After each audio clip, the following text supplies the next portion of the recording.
Assalamualaikum warahmatullahi wabarakatuh. Dalam badung-badung uronya kalah hilang penyakit. Penyakit yang yakun-kun ke ulama, yang dikun ke ulama hibli. Nya merupakan penghinaan yang sangat besar kepada ulama gedanya. Oleh sebabnya, mari sama-sama gedanya bantah haba sigamnya. Maka berikutnya adalah bantahan pemuda Aceh. Assalamualaikum warahmatullahi wabarakatuh. Kiban Bang Hari Ahmad puhaba. Pak sang kali ni cok tarikat bak busyiknya. Padumboh nak gebi ijazah lah busyik. Sehingga akan rejek kun-kun ku ulama, akan rejek caci-caci ulama, kan nak pegah ulama iblis, kan nak pegah ulamanya ulama sok. Padumboh nana ni cok tarikat ka. Ka berani dan nekun ku ulama. Nak ingat hai Bang Hari Ahmad. Urang ka tuha, urang kamu umu, utak lagi utak nak mian. Jino pat bukti, nak kun-kun ku ulama nyan ulama sok. Pat bukti, pu dali roneh nak kun ku urang nyan ulama sok. Pakon sampai nak hina urang nyan, pu yang kahaya tak ron. Pu yang nan pegot, padumboh dayah nan pedong. Padumdro murid na. Padumboh dayah nan pedong, padumdro murid na. Kau berani tak nak kun-kun ku ulama kamu. Pu yang kahaya ron Pu yang kahaya gata hai bek gata ri. Pu gata-gata kah. Pat yang kahaya tak kah sehingga kata yakun ku ulama kamu. Pat yang kahaya tak kah sehingga kata hina-hina ulama kamu. Jauh tu. Pu sebab dan pu pasai kayak hina-hina ulama kamu. Cipegah tu. Berarti punya kak pegah. Kayak hina-hina ku ulama kamu. Dengan dalil-dalil yang hanasib yang kah bangai. Nya kena kun ke serara urang kalau nilai sebab baru jid kun.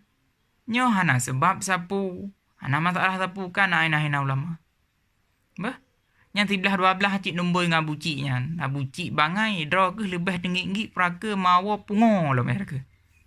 Dengar? Baik lagi yang tanya, malai urung Aceh lain. Wadai kalian urung dua, fikir Aceh lagi yang mendung. Wadai kun-kun ulama. Wadai tokkah dua katakan. Idra ke ngabuci. Ngabuci tabah nomor, idra ke tabah nomor. Pak kam tarikatnya. Punaka balik-balik langgut wadai malam. Kayak berduit tarikat jen lah ya. Bit-bit roh pegah habis. Gak mikir aja mungkin jarang, kira mungkin bangai. Alah. Kira dia kalau urung lagi kan. Pai dia mengakai bangai lagi kan. Begini. Sampai putus-putus tak bang Hari Ahmad. Begah baik kan kena ulama tobat. Begah umum kat Tuhan. Yang lega betul dia mati ya. Bah. Begah apa Hari Ahmad nyan. Hebang Hari Ahmad. Pesan dari lon. Tobat. Rana kat Tuhan sampaikan bang Hari Ahmad nyan. Baik hina ulama lain. Hina kamu dong. Bah. Keng kamu dong. Keng gelum dong. Bah. Yang baik nak hina ulama ni. Hana haya tak ron. Manyon nalin dayah meniong boh nyan. Kan kadang kahaya tak ron nak keng-keng ulama. Yang kadang malih ba nyan keng je keng kita. Ji baca kita. Tam debat dong dua kan. Tam debat dua dong baik ulama. Ngelum dong. Hana pun memang yang tak debat ikram kadam-kadam kan. Tak debat ju sama nya kan.